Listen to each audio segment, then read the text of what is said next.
వెనజువేలా అధ్యక్షుడిని నేనే, ఆ పక్కా నేనే, ఈ పక్కా నేనే అన్నట్టు ఈయన చూడు ఒక కాలు అటు పెడతాడట, ఒక కాలు ఇటు పెడతాడట.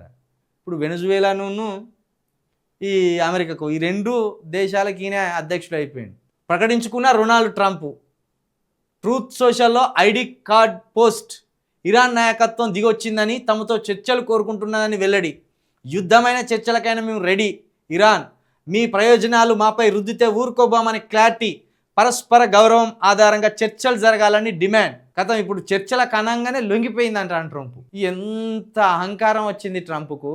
ప్రపంచ పెద్ద అన్నగా ఉండి పంచాయతీలు తెంపవలసినవి మొత్తం ఇట్లా ప్రపంచాన్ని గోసపెట్టాలని చూస్తావా, అనేక దేశాలను చెరపట్టాలని చూస్తావా? ఇది అన్యాయం కాదు. ఐక్యరాజ్య సమితి ఎందుకు స్పందిస్తలేదు? ఇది ఇక ఐడి కార్డు కూడా పోస్ట్ చేసిండే, ఐడి కార్డు కూడా పోస్ట్ చేసిండు. అమ్మా ఎంత తెగించినవు ట్రంప్ నువ్వు.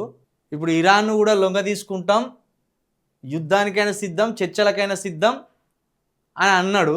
వీళ్ళు ఇరాన్ అంటుంది, ఇరాన్ నాయకత్వం దిగొచ్చిందని ట్రంప్ అంటాడు. అంటే ఇప్పుడు నువ్వు మొత్తం ప్రపంచానికే నీ అంతం అనుకుంటున్నావా? చైనా మా భారతదేశము మా మీదికి రాసి చూద్దాం. మా దగ్గర ఎవరున్నారు తెలుసా? మోడీతోటి పెట్టుకుంటావాను? మా మోడీతోటి పెట్టుకో చూద్దాం. ఏమో అనుకుంటున్నావు నువ్వు, తమాషాలు అనుకుంటున్నావు. మేము సింధూర్ ఆపరేషన్ తోటి పాకిస్తాన్ ఎట్లా మట్టి కనిపించినాం, సుస్సు పోయించినాం. ఏదో అనుకుంటున్నావు నువ్వు. మా మీద సుంకాలు పెంచుతానో సుమా, దోస్తు అని మా మీద సుంకాలు పెంచుతావా?